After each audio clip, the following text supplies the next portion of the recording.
Sinuri ng Minilabak Disaster Risk Reduction and Management Office o MDRRMO ang mga lugar na madalas na binabaha sa bayan.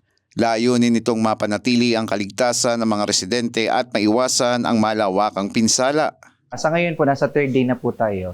So ongoing po yung action measures natin. Yung preventive measures po natin, unang-una, nag-activate ng MDRMC Council meeting through our MDRMC chairman, our local chief of executive. So siya po yung nag-activate nun. Then doon napag-usapan doon kung ano mga preventive measures coming from different agencies. Si DSWD nakapag-preposition na po ng food pack, which is kahapon dumating po from Legazpi yung preposition food packs. Tiniyak ng lokal na pamahalaan na kompleto ang pasilidad upang mapanatili ang kanilang kaligtasan. Kahanda na ang mga evacuation center na magsisilbing holding area ng mga maaapektuhang residente kung sakaling kailangan nilang lumikas dahil sa kalamidad.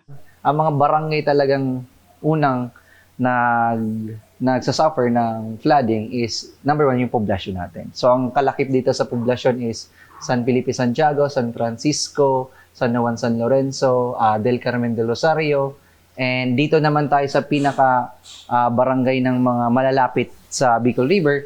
So makikita natin dito yung Taban, yung Bagongbong, yung Timbang, Katanusan, Baliwag Nuevo at Baliwag Viejo. So sila yung mga barangay na automatic sila yung pinaka high risk sa flooding. Hinikayat ng MDRRMO Minilabak ang mga residente na maging alerto at maghanda ng mga emergency kit upang mapanatili ang kaligtasan ng lahat sa panahon ng pananalasa ng bagyo.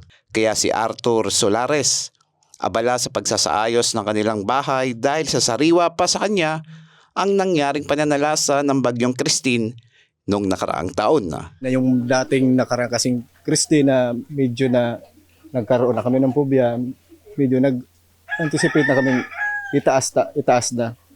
Kasi nung nakaraan, hindi kami nakapag-prepare, nabasa lahat ng gamit namin.